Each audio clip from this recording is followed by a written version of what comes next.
Cindy, what would be the reason not to stutter on purpose? Or what would be the reason to stutter? Any ideas? No?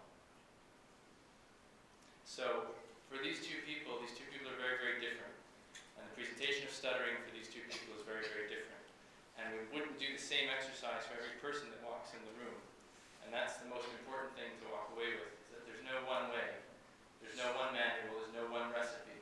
But among the tools that one should think about in helping a person who has a problem is putting the problem in the open and taking it out from under the rug and taking it out of the closet.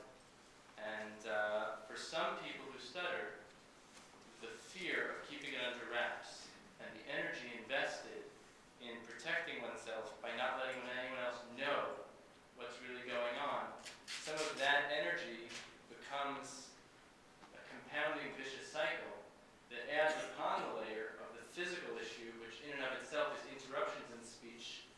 But here a person who's trying to keep it under wraps and is preventing themselves from speaking their truth, taking away their own freedom of speech. Sometimes the exercise of stuttering on purpose, as Sarah described, when you saw her react live the first time, wow, that felt great just to let it happen.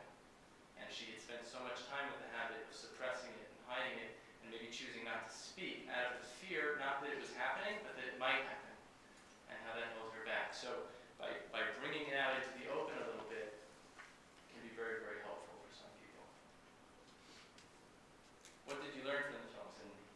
I learned a lot. This is new to me. I chose the topic from the list, so I didn't know what to expect. So this was very eye-opening. Eye-opening. Good. It would be good before you leave your paper if you can hone in on one thing you learned. It might give you direction in your future research. Well, I'm not a speech professional. I'm just looking at it as a grandmother who has a grandson who stutters, and I'm trying to understand it. And I had a cousin who stuttered, and he's my age. And at that time, they said his problem was caused by an overbearing sister. And once they gave that definition, there seemed to be no cure for his stuttering. Unless you eliminate the overbearing system. Right, and his parents were unwilling to do that. So. We come across that a lot. But like your dad, I worked in the New York City school system, and I know in the cauldron of school how cruel other children are. So even though you're claiming you're stuttering, I think your ego can be so defeated by what other kids say. So my thinking is, I want to get my son and daughter-in-law to do things so that the problem becomes manageable for him, so he continues to feel good about himself. He's only 7 years old. And I had another insight in your film. I've decided that everybody has a speech problem. It's just that people are more sophisticated and have pauses or trite phrases that they throw in to awkward pauses, and they do that smoothly instead of bup, bup, bup, bup, bup. I know what you're talking about.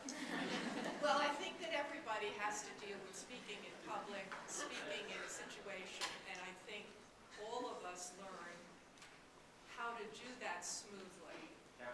And it's really no different from the people in the film. We've just become more adroit at putting in conversational phrases, going, or whatever we do, so that it comes out smoothly. Those are two very good insights. Thank you. That's very, very good. Maybe not something you learned from the film? I can say that I honestly believe that when somebody stuttered, it was so much effort for them to get out that speech. And something I really took away from the film is that when it looks like their speech is smoother and they're using those strategies, that's more effortful for them and more concentration it takes for them to do that than to perform that stuttering like they're used to. And that was really eye-opening. Did everyone hear that? Anyone want that repeated? Just raise your hand. I won't repeat it if it's not necessary. That how eye-opening it was to see that you see someone stuttering, you think that's hard. And what Katya took away from the film is to realize that when someone's speaking smoothly and employing speech strategies, that's very, very hard. And the amount of effort and concentration that goes into that. And that we shouldn't be fooled into thinking, oh, that sounds easier to me, it must be easier for you. Let's run with that. Let me push you to do that all the time. But to realize the amount of effort, there's a give and a take. One is not right and one is not wrong. And that balance also doesn't stay the same forever. Both things, the stuttering and the amount of frustration, pain, difficulty, effort that one might feel in a stutter doesn't stay the same. It changes day to day, week to week, and certainly year to year. And likewise, using strategies in the beginning is extremely effortful and can become easier and more automatic over time. It's a very good insight to Kathy. In the back, let's start with Salisha. What is apparent throughout the film is the unconditional love and acceptance that Dr. Schneider exhibits with the two, but I'm sure with everybody. And it just, as a model for life, for whatever walk we're taking in any place in our lives, it's just very inspiring. And I think Thank you very much. This kind of piggybacks on what Katya said, is that I feel like I always felt that it was like painful for the person who does stutter. And I kind of see now that it's almost more painful. It's really only the problem of the person that's listening. If it bothers you, then it's your problem. But if they don't see it as a problem, then it's not a problem. And that helps to check in on that and not to make any assumptions.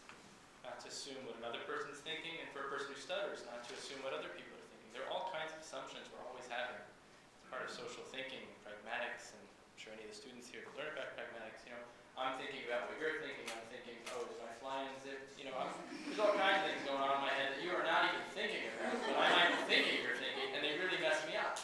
And then there are things you might be thinking that I'm thinking about you, so some of you might fidget or sit up or do something because you think I'm thinking something about you. But the more we get a reality check with that, and the best way to get a reality check is just to check it, or to put yourself in check and not make too many assumptions. I heard a good one about that, but I'm not going to say it.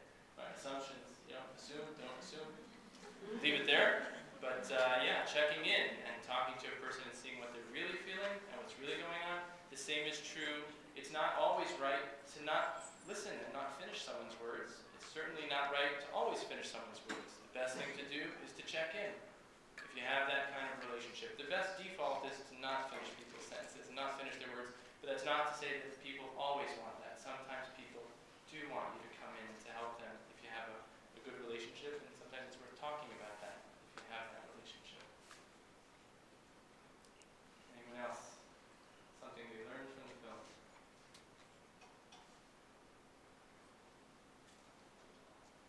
Questions? Oh, Cindy again? Anyone else before Cindy double dips? Cindy's going to write her whole paper down. I'm still learning about this, so if the person that stutters, if they're writing, is the thought process smooth, or it's still ambiguous, or is it not? Is stuttering actually the process? So we just spoke to some budding speech pathologists in the graduate class who are taking fluency class. Would any of you like to volunteer afterwards to help Cindy with some of the research? I'm serious. It would be a great learning experience for both of you. Any volunteers for the fluency class? Come to the class. I'm not sure she's allowed to do that. But any of you volunteer to be available to Cindy to help her in this, because there are some very elementary things to know. I'll respond a little bit. It sounds like Cindy's about to write a great paper, and she could use a mentor, and you guys would benefit a lot as well. Any volunteers? I volunteer because it's too. Okay. Great. So you've got Katya and Maria. Okay, to find each other afterwards. But essentially, stuttering, it's very important to know, it's a physical issue. In language formulation, there's a lot of steps. We start with ideation in our mind. It has no shape, it has no form. It's a bunch of electromagnetic energy in our head. We start to have, and this is a very simplistic model that's shared in a lot of the research, overly simplified but has some reality. Then it gets shipped off to kind of like main ideas, like movie, new pulse, right? And And then it gets sent off into a place that puts all the grammar together. So movie at SUNY New Paltz, be there, 3:30, get the tech ready. All the other words get filled in. And then something happens, it gets shipped off to the motor system, which then sets up all the planning for the execution of speech, which involves an incredible ballet of neural activity and motor activity. And that's where the trip up is. There's no trip up in the thinking, in the ideation, in the cognition, in social emotional wellness. The trip up happens at that last step of sending the signal to the motor system to do that complicated ballet. There's sometimes a catch. That's where the stuttering happens. It's not a reflection of their intelligence or their flow of thinking, any of those faculties. Cindy could go on and on. Anyone else want to take a stab? Was Sarah a stutterer her whole life? Yes. She was. Because what surprised me was that she was able to delay getting services until so late in her life. And I'm sort of like surprised that she was able to, really disguise it almost until adulthood. And it's just, I don't know, what could you tell me about that? Emily. All the raises, it's a very, there are so many levels to what you brought up. First of all, one of the things about stuttering that's almost universal is a person who stutters also speaks normally. A person who stutters also speaks normally. Sounds like a paradox. And in fact, it is a paradox. So the same system that at one moment in time looks disabled, either completely or partially, at other moments in time is totally normal. And so it's not the exception to the rule that a person who stutters speaks normally a great deal. In fact, may stutter very, very rarely. But let's think about this for a minute. And maybe it explains Michael's adjustment compared to Sarah. Michael stutters all the time. And in a way, it's easier. Because you see who I am. There's nothing to hide. I can't hide it. The only way he could hide it is if he didn't speak, but that's not a choice for him. And so, if you know Michael, you know he stutters and that's that, and you move on. If you stutter only once in a while, number one, people think you're normal. They don't know you have this strange part of you. It's real. It's kind of confusing to you also, because you don't know if it's real. You're like, what do you mean? I just introduced myself. My name is Phil. I just said, hi, my name is Phil. And then someone else comes over to me and I go, my name is... And I can't say it. They're both me. So many, many people who stutter are not clear about whether they have a problem or not. And other people aren't clear whether they have a problem or not. And it's very hard to fix something that's only there once in a while and it's totally normal the rest of the time. It's much harder to help a person who stutters intermittently. And the other thing is if you can hide it, you can suffer in a different kind of way that's harder to fix, because it's much harder to fix feelings than to fix behavior. So the classic dilemma of stuttering is built into the fact that it's intermittent. There's one other thing here, which is reliability and unreliability. I'll give you an analogy. I experienced some knee problems and eventually had to get some surgery. And I was a parent of 2 young children at that time. I was holding the hand of my other son crossing a street. This was after the surgery. My knee buckled and I fell down in the middle of the street holding a child's hand. I was in a state of panic, got back to my home, and I'm a person who likes to go for walks in the woods and things. And I called the surgeon, and I was in a panic, upset. So I'd just fallen the knee buckled. He said, how many times did that happen since the surgery? I said, once. He said, so what's the problem? I said, I can't go out for a walk. I can't cross the street providing safety for my children. I can't go dancing. I can't do any of the things I want to do because I don't know when it's going to fall apart. So the fact that it was working most of the time wasn't a comfort to me. I didn't know when it would fail. I could no longer trust my body. A person who grows up stuttering may stutter once a day, once a week, once an hour, but be worried about it every waking, second, even in their sleep. So measuring this issue by trying to count how many times a person has an interruption may completely miss the boat. A person who has it all the time may come to grips with it. Like a person who has cerebral, nobody surprised by someone who has cerebral palsy.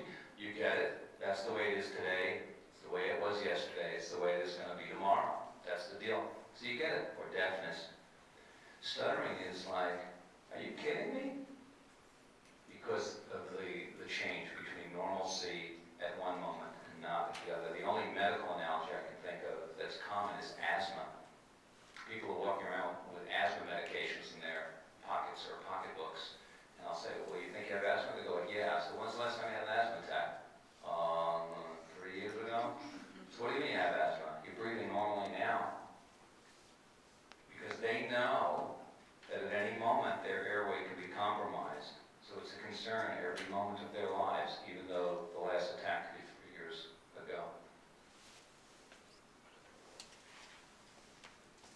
And just to add one other point, I think if you know anything about therapy and Board of Ed and the Department of Health, early intervention is where it's at. And so the earlier the better, and that's the thought. And that is true that in many cases, the earlier something is addressed, the better it will be. But there's also something to be said for maturation and things you can do at certain ages and at certain stages of your life that you can't do at another stage. And so we very often find there are certain ages of clients that we tend to have. We have some preschool, we have other ages that seem to have a certain concentration of attention. And one of them is the transition into college, the transition out of college and into the work world. Suddenly a person who was a child who came being dragged by their parents, who didn't own their issue or their problem and didn't really care about it, suddenly becomes both invested in the issue, they own more of the issue, and they become capable with faculties that they didn't have before, meta-awareness, of self-regulation, things they couldn't have done at an earlier stage. So sometimes that's another explanation of why you might see a person later in life and wonder why now. And the answer might be, well, now's the perfect time. In the same way with the client who was 60-something, it's never too late. Never too late. Eddie? Would you please respond to the statistic that you showed on the screen earlier, where it's about 1 in 100 children who stutter and 1 in 1,000? Was that? 5 in 100 children and 1 in 100 adults. I'm sorry, 5 in 100 children and 1 in 100 adults. What happened to, what accounts for that difference between childhood and adulthood? Well, one thing we know is that not every child who stutters got into that 5%. So the 5% is actually an underrepresentation. 5% represents children who stuttered for 6 months or more, and then somehow got into that statistical bank. So they went to a clinic, they got help, they got into the numbers. We believe there are many, many more kids who go through a period of disfluency, whether we call it developmental disfluency or stuttering, and they don't get into those numbers. So the numbers are probably higher than 5 in 100. And then the question is, well, what about the other 4% that don't keep with it? They must have gotten the best therapy, and followed the manual. And it's not true. It's not true. The numbers of children who do not continue to stutter is not directly connected to those who got therapy per se, or got therapy X versus therapy Y. The reality is that stuttering and instability in the fluency of speech is something that's extremely common. It most often pops up at the time of language development, cognitive development, emotional development in the early years, between 3 and 7, 3 and 9. And that's the time for some instability, because as the brain is developing and different domains are accelerating in their development relative to others, and there begins to be a little bit of a gap, that seems to be a theoretical model of a time that there seems to be instability.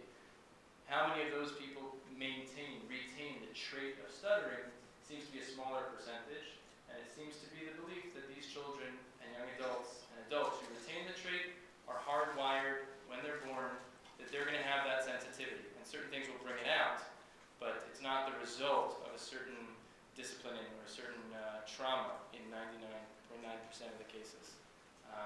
But most people, through maturation, grow out of stuttering, and that's a very positive statistic, a very important statistic for people who who are caring for children, that the reality is that most children who stutter do not continue to stutter into adulthood, because the 1% is a pretty good reflection of the adult population. The 5% of children is underinflated, and so it's a pretty good reflection that most children who stutter will not continue to stutter. But you would advocate speech therapy for all the children that come to you in one way or another who exhibit a stuttering pattern, whether or not they will grow out of it or not? Is that a yes or no, or can I rephrase the question? No, please. What would you do if you have a child who stutters, and when would you go for help? And how would we decide when to initiate therapy and when to give it more time? Good. So let's say you have a young person who you care for, or there's a young person who's stuttering. So the first question that we might want to think about is, well, number one, who's concerned? Sometimes it's a grandparent. Sometimes it's a child that's exhibiting concern or asking for help. Sometimes there's a parent that's concerned, that's at a loss, doesn't know how to relate to this child, what to do, or they know they're doing things from a good place, but they know they're not doing the right thing, or they're bombarded by what they're reading on the internet, and they're just confused, or everyone and their friend is telling them what to do. If someone's concerned, that's an immediate time to seek out someone who knows something about stuttering. Seeking out someone who has experience dealing with stuttering in the age of the person that you're concerned about. So you wouldn't seek out someone who's a specialist dealing with adults and geriatrics to consult on a child of 3 years old who's stuttering. That's number one. So if there's a concern, that would be the first thing to think about. And the second thing to think about would be, I lost my train of thought. Concern. Where was I going? I don't know. The biggest indicator that we look at is the concern. And sometimes for a young person, if the child is not concerned and the parents are not concerned, there might be reason to give it a little bit of time. Because again, the numbers work in our favor. But if there's a concern, if there's an interest for support and direction, that's the time that we can offer that kind of guidance and support. I want to try and stay on this for a moment because it's a very important question, and it's not a simple one. Yeah, I know where I live and what I see in the world is very often a culture, at least where I am, kind of socioeconomically situated in New York. Many people have this idea that you can fix anybody and anything. You identify a problem, give it a name, figure out which professional to get, force some agency to pay for it, or your insurance, or pay out of pocket, and we're going to fix it. And the flip side is ignore everything. Those are the two extremes. We can fix anything, throw enough service at it, versus ignore it. And of course, those are two extreme points. Where's the wisdom in the middle? Which is, I think, to respond to a situation, to listen, to try to understand what's going on, and to think about it from a couple of perspectives. So now let me address it to the stuttering thing. Someone calls and says, look, I'm very upset. My 3-year-old was just starting to really speak and tell us about the world from a 3-year-old point of view. And we were unbelievably excited. And then yesterday, he or she woke up, and it looked like they broke, like something broke. Maybe it's neurologic, maybe it's emotional, but they can't say anything. They're stuck. So I'm getting this phone call. I'd probably say, how are you managing with that at the moment? Do you think? And I try to get a sense of whether this parent is in a state of panic. And they say, well, for the moment, it may go away, right? I said, it might. 1 or 2%, right? It might go away, it might not go away. And years ago, maybe I would have thought I could tell them which way it was going to go. Now I know enough to know, I don't know. I know that if someone says to them, look, most 3-year-olds who stutter, it goes away. Yeah, true. But what do they really want to know? They don't care about most 3-year-olds who stutter. My kid. And the answer is, maybe it will. Maybe it won't. The answer is even further. Maybe it'll stay and never bother them. Maybe it'll stay and make respond to some kind of speech therapy approach, and maybe it won't. So you've got a lot to weigh. So a professional is a person who has to think. First, you have to listen. You have to care. Very often I'll say, listen, whatever goes on in this conversation right now, I want you to know you can call me back tomorrow. I'll start with that. This conversation is not a closer, it's an opener. I'm here, I care, we can talk further. It sounds like it's only going on a couple of days. Your child's 3. My experience is as follows. Even if it sticks around for weeks and even a couple of months, if it resolves, it will leave no scar tissue. I've never met someone who said, I started at age 3, it made me miserable, it stopped at 4, but I can never forget those 3-year-old days. Next, there is some very potent treatment for preschoolers right now, which didn't exist. I guess I'm doing it about 10 years. I've not existed about 15 years now, but I rejected it for the first 5. And I'm glad I didn't continue to reject it. There's some very potent treatment, which is benign at worst, meaning I've never seen it hurt somebody, and it really seems to very efficiently help many kids, not all. So I can say to a family, look, there's a very effective treatment approach out there that's efficient and harmless at worst, and very effective at best. And we don't lose any ability to succeed if we wait from age 3 to age 3.5. I'm not telling you wait to age 5, because then your child will have been stuttering 2 years. Bad move. But to jump in right now, I think would be a mistake, because the child may work it out. And by the way, the likelihood that it works its way out has no relationship to the severity of the symptoms. And it has no relation to whether the child is crying about it, saying, Mommy, I hate this, I can't talk, fix me, my mouth is broken. Things that I heard from my own sons. They didn't call me Mommy, but, well, Mommy. So the point is that I think to jump on this behavior when it first starts is actually a bad idea professionally, because many times it does work its way out. You should wait a while, except that the parents tell me that they're in a panic, or I sense that, and they say, well, we tell them to stop and take a deep breath and take your time and just calm down and all this. And I said, then I'm thinking, they're already intervening. I might say to them, would you feel better knowing some things to do and not to do that have a long track record of success, because I can show you some of those things. Who makes the decision to come in or not? Who's the boss? Remember the line in the movie? I'm not the boss. So I try to engage the parent on the phone in a small process of decision making with a little bit of information, but you don't get involved in a professional consultation. It's malpractice. You don't know this child, you don't know this parent, you don't know what's going to happen. Don't give advice. So say, look, if you continue to be concerned in a little while, I'm here. Call back if you want to wait a little bit. If you feel ready, that's the right time. This is, I'm telling you, rather than theorizing, I'm telling you how I actually deal with it. If someone calls up with a 10-year-old, most 10-year-olds didn't just start yesterday to stutter. It's actually kind of rare. And if it did happen that way, I'd want to see them quickly, because it's likely it's a biomedical problem. And in meeting the child and then interviewing the family, I might want to recommend a certain kind of medical workup.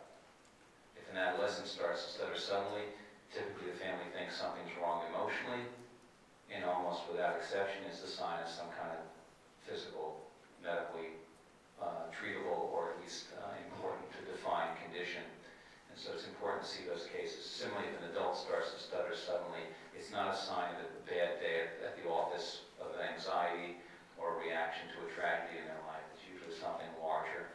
Could be the onset of a seizure disorder, could be the beginning of a brain tumor, could be a vascular event in the brain, many possibilities. So again, if it's a preschooler, if the family says they've been stuttering for 6 months or something, this treatment is most effective when the kids are either mature 3 or an average 3.5-year-old. And if they just started and they're 4 or something, I say, okay, would you rather meet now, or would you rather wait a month or so and see how this goes? 'Cause I'd like to get a baseline that the behavior is set so that if we do the treatment, we know the treatment's working. But I certainly wouldn't say, wait till they're 5 or 6, which was the old advice years ago. Don't bring it up, don't address it. So you're caught between the idea of, don't jump in right away and also don't ignore it. Make sure the parents know there are people to look for. I try to teach parents how to make sure they find the right professional.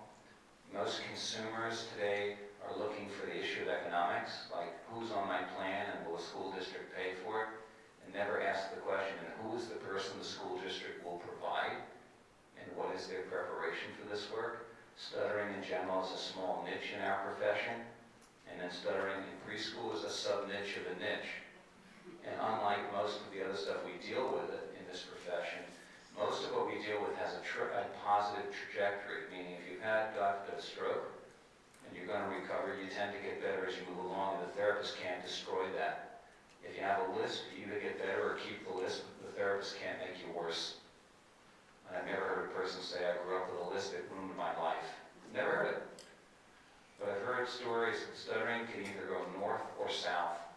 The therapist can contribute to the dark side or the light side.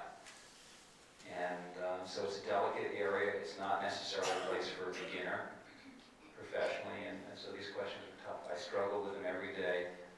I struggle with it every day.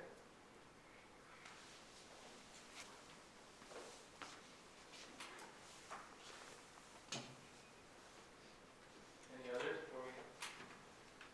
Do- Oh, when you Rudy, do- was he behind you? Oh, I'm sorry. Is there a point where when do you discharge the client from therapy? I mean, I know it's very different, it's very, but for example, if the person is somebody accepted, they have stutter, and they're okay with it, however, they still show, with an adolescent, very often it's kind of, I'm not comfortable with this, and, kind of thing. So how do you figure it out?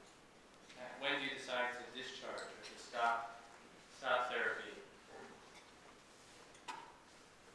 Time served. It's the same balance and the same stance as when to begin and how to begin. You're not the boss. The speech therapist is not the boss. So collaboratively, you figure out, well, where did we begin? What was the problem? Where are we at today? What are the current problems that you're facing? And a person may say, I've had enough, I'm ready to take a break. A person may feel that they're not ready to take a break, even though you think they are ready to take a break. And it can be any mixed match of those, but it's really a collaborative conversation about that. If you have that liberty, if you work in a setting where you have that liberty, I think that's the ideal way to go, is to figure out what brought a person to you, where are they today, and do they want to continue, and are they ready to go on their own, and then the stance again, just like the first phone call, you can call me tomorrow. We're gonna decide together to take a break. Okay, know that the door is always open. And the story of Michael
job and he's starting to work late nights.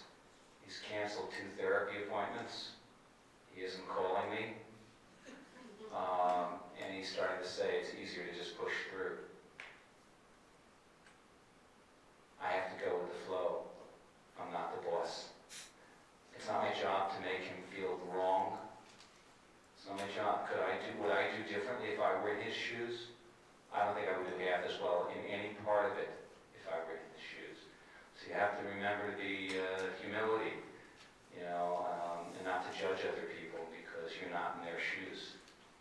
And so going with the flow is very, very hard for me because I was so excited because I want the win for me. I want to feel like the coach whose athlete makes it to the Olympics and wins the gold. But I don't want to be the coach who makes him feel bad if he decides he doesn't want to go to the Olympics.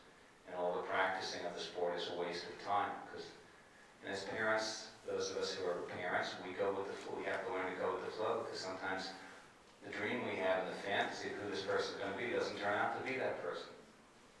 We have to love them. And we have to follow their flow. Sometimes a little guidance, sometimes we disagree, but we don't get to write the whole story. We're part of the story, but we're not the whole story. Thank you, guys. What part, if any, do you have the parents involved in? I think I'm asking more because my grandson's dad is an officer and they move every 3 years. So I'm wondering if the model for them, I mean, he's being treated in school, he gets speech therapy twice a week in school. He's out in California, and then they move somewhere else. So whatever has gone on in one state doesn't follow him to the next. So do they train the parent in therapies to be the ultimate tutor? So I'm going to pause on that, but I'm going to go with the flow. The 2 most important clinical skills